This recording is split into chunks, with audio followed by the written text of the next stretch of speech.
Oke boy, kita masuk ke nomor 5. Di nomor ini, menurut gua dua nomor ini adalah salah satu nomor yang tersulit di playlist ini.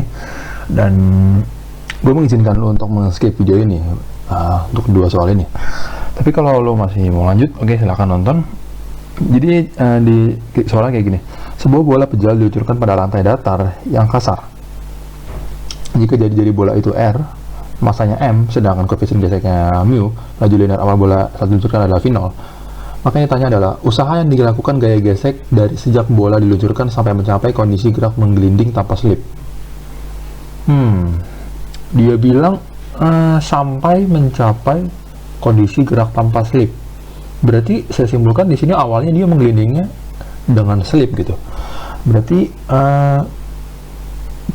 dia awalnya berada di permukaan licin, lalu memasuki terrain agak kasar. Jadi kalau saya gambar jadi seperti ini. Ya, di sini saya gambar.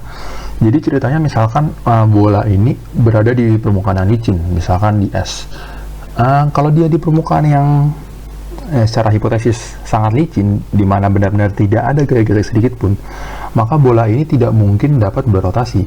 Sehingga kita tahu dia itu memiliki omega 0 sama dengan 0. Dia nggak berotasi karena asumsikan ini benar-benar sangat licin. Jadi meskipun misalkan ini bola bowling dilempar, dia tidak akan berputar, dia hanya akan sliding saja gitu. Tapi ketika dia mulai memasuki terrain atau dasar yang bermutan seperti ini, sudah mulai timbul gaya gesek. Gaya gesek ini menimbulkan bola ini bisa berotasi gitu, sehingga bisa kita katakan ketika transisi dari A ke B, maka terjadi gerak translasi diperlambat karena dia memiliki gaya gesek, dan juga gerak rotasi yang dipercepat. Nah, untuk menyelesaikan permasalahan ini, pertama kita tinjau dulu dari segi perlambatannya. Kita tahu bahwa sigma F sama M kali A, dan benda ini mengalami perlambatan. Maka di sini gaya yang bekerja hanya yang membuat dia memperlambat adalah gaya gesek. F gesek sama dengan M kali A. Nah, dimana kita tahu bahwa gaya normalnya tegak lurus, dalam hal ini sama dengan beratnya. Berarti langsung saja mu dikali M kali G sama dengan M kali A. Berarti perlambatannya sama dengan mu dikali G. Ini kita simpan dulu. Nah, setelah kita meninjau dari perlambatannya, kita juga bisa meninjau dari gerak rotasinya. Karena kita tahu dia mula-mula tidak memiliki kecepatan sudut.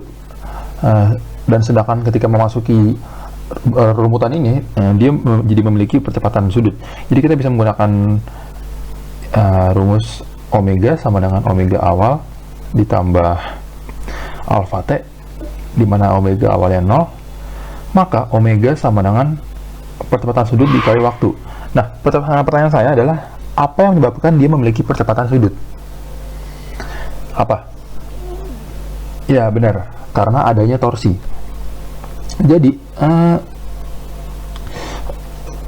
torsi kan kita tahu sama dengan momen inersia dikali percepatan sudut.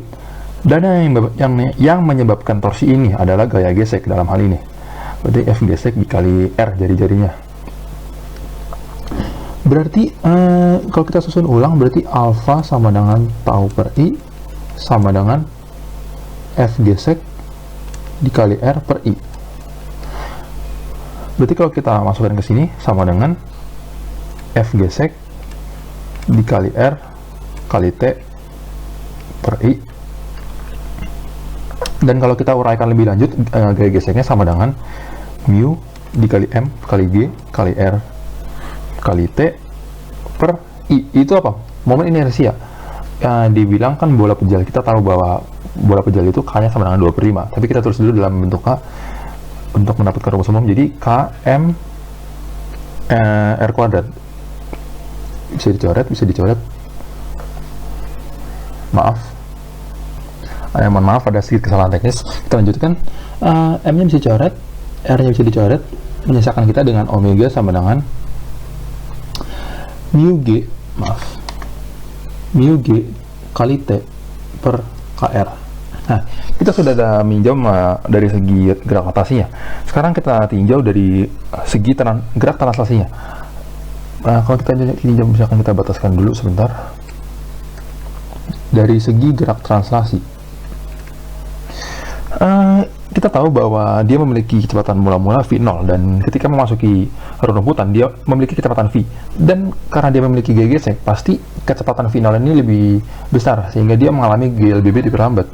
Maka kita bisa menulis dengan V sama dengan V0 dikurang AT.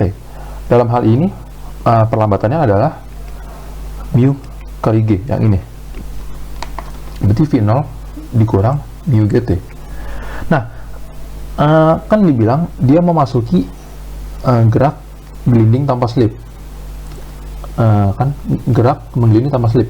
Maksudnya menggelinding tanpa slip ini adalah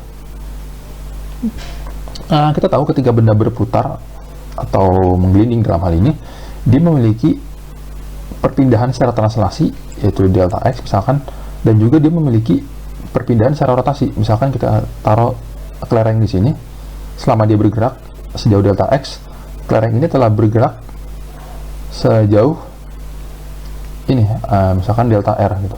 Ininya apa ini bagiannya. Dan dalam kasus gerak menggelinding tanpa slip, secara definisi delta R sama dengan delta X, dimana delta R ini kan sama aja potongan dari keliling lingkaran, sehingga bisa kita tuliskan theta ini 2pi dikali 2πr keliling lingkarannya sama dengan theta R. Sedangkan delta X kan ya V kali T, berarti theta R sama dengan V kali T. Dalam hal ini V sama dengan theta per T dikali R. Theta per T ini merupakan omega, jadi V sama dengan omega R yang hanya berlaku dalam kasus mengelilingi tanpa slip. Oke, jadi kita dapat hubungan V sama dengan omega kali R. Kita hapus dulu.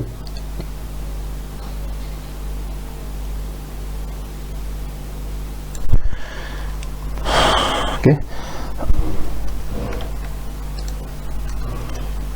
ganti tadi mana? V sama dengan omega kali R. Nanti ini saya tulis rolling without slipping, mengelilingi tanpa slip. Oke, V-nya bisa kita substitusikan dengan persamaan omega yang telah kita dapatkan tadi setelah meninjau rotasi dan juga jari-jarinya. Jadi kalau kita masukkan untuk kecepatan translasinya sama dengan yang ini, mu GT per KR, tapi R nya dicoret per K. Oke, dari sini. Lalu setelah kita bisa menyatakan V, kita masukkan lagi ini ke persamaan yang ini. Jadi kita dapatkan terus di sini mu GT per K sama dengan V0 min mu GT. Kalau kita pindah ruas mu GT nya ke sebelah kiri, akan kita dapatkan mu GT plus mu GT sama dengan V0. Oke, kalau kita uraikan lebih lanjut, kita keluarkan mu GT per 1 per K tambah 1 sama dengan V0. Nah, kita ingin coba kita isolasikan waktunya. Jadi T sama dengan V0 per mu G. Kan ini jadinya K plus 1 per K. Setuju? Jadi ini sama aja T sama dengan V0 per mu G dikali K per K tambah 1. Oke.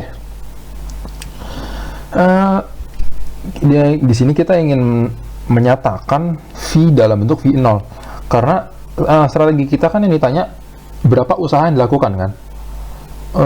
Dalam hal ini usaha yang dilakukan itu bekerja untuk merubah energi kinetik. Lihat di posisi A sini dia memiliki energi kinetik berupa energi kinetik translasi saja, yaitu setengah mv0 kuadrat. Tapi setelah memasuki daerah-daerah perumputan ini, dia energi kinetiknya berubah, di mana energi kinetik translasinya berkurang dan energi kinetik translasinya bertambah, dan perubahan itu terjadi akibat usaha yang dilakukan. Oleh karena itu kita ingin menyatakan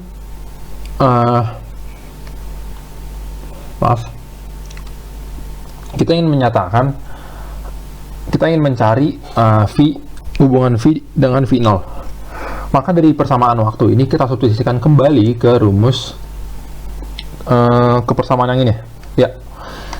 Jadi akan kita dapatkan V sama dengan V0 minus, artinya tadi A nya yang mu 0G ini, mu kali G kali T.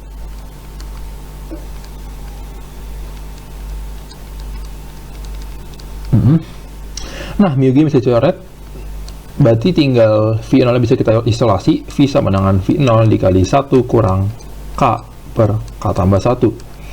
Berarti ini K plus 1 dikurang K tinggal 1, jadi menyisakan kita dengan V sama dengan V0 per K tambah 1. Nah, ini persamaan kedua yang akan kita pakai. Nah, sekarang untuk mencari energi kinetik, perubahan energi kinetiknya bagaimana? Jadi di sini saya kasih space sedikit. Dalam hal ini usaha yang dikerjakan itu berguna untuk merubah energi kinetik. Jadi sama saja dengan energi kinetik awal dikurang energi kinetik akhir, di mana energi kinetik akhir terdapat dalam bentuk energi kinetik rotasi dan energi kinetik translasi. Berarti kita masukkan K trans tambah K rot sama dengan setengah M V0 kuadrat dikurang setengah M V kuadrat plus setengah I omega kuadrat. Nah, karena di sini diperhatikan dia bergerak menggelinding tanpa selip, maka kita punya persamaan tadi omega sama dengan V kali R. Maka dari persamaan ini kita bisa menguraikan lebih lanjut yang ininya. Jadinya setengah MV kuadrat ditambah setengah I itu kan sama aja KMR kuadrat, dan tadi dari omega sama dengan V kali V sama dengan omega kali R, kita bisa mengganti omega dengan omega kuadrat dengan V kuadrat per R kuadrat. Dalam hal ini R itu coret, jadinya energi kinetik akhir itu bentuknya adalah setengah dikali K plus 1 MV kuadrat. Nah, ini langsung saja nih kita substitusikan dengan ini. Berarti kita punya energi kinetik akhirnya itu setengah K plus 1 MV kuadrat.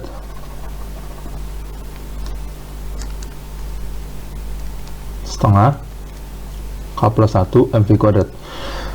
Nah, ini tinggal kita masukkan. Dan di mana V sama dengan V0 per K tambah 1, jadinya ini kita masukkan saja V0 kuadrat per K plus 1 kuadrat. Bisa coret. Menyisakan kita dengan setengah MV0 kuadrat dikurang setengah MV0 kuadrat per K tambah 1. Karena bola yang disebut merupakan bola pejal, di sini disebutkan bola pejal, sebuah bola pejal, maka K-nya adalah 2/5, sehingga K plus 1-nya adalah 7/5. Oke, sehingga seper K plus 1-nya sama dengan 5/7. Nah, ini tinggal kita uraikan, jadinya setengah M0 kuadrat saya keluarkan dikurang 1 dikurang 5/7. Ini tinggal mengisahkan dengan 2/7, sehingga usaha yang dibutuhkan adalah 1/7 M V0 kuadrat.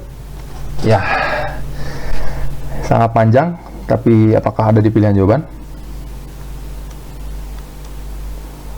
Ya, ada. Ternyata yang cukup panjang ya. Oke, lanjut lagi. Untuk nomor 6. Kalau nomor 6 ini, karena kita udah nyari banyak, jadi agak relatif lebih singkat. Jadi saya hapus saja. Ini tadi sudah ya. Saya hapus yang ini aja.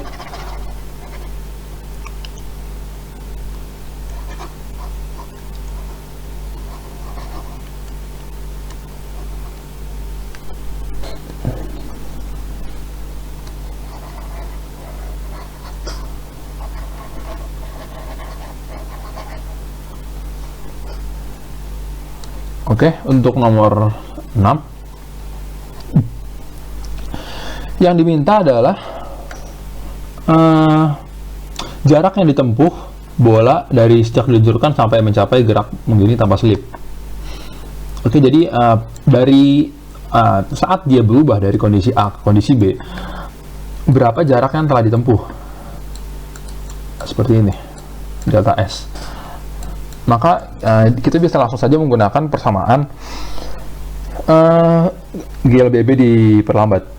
V kuadrat sama dengan V0 kuadrat dikurang 2AS. Maka kita masukkan, tadi kan V-nya kan V0 per K tambah 1, di mana K plus 1-nya kan 1 ditambah 2/5 sama dengan 7/5. Berarti kalau 1 per K tambah 1 sama dengan 5/7. Tapi karena dikuadratkan jadinya 5 kuadrat per 7 kuadrat V0 kuadrat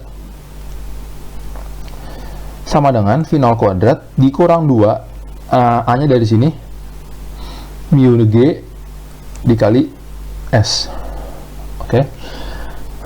Oke, kita tinggal pindah ruas, jadinya ini pindah ke sana, ini pindah ke sini, jadinya 2 mu GS sama dengan V0 kuadrat kita isolasi, V0 kuadrat dikali 1 kurang 25 per 49.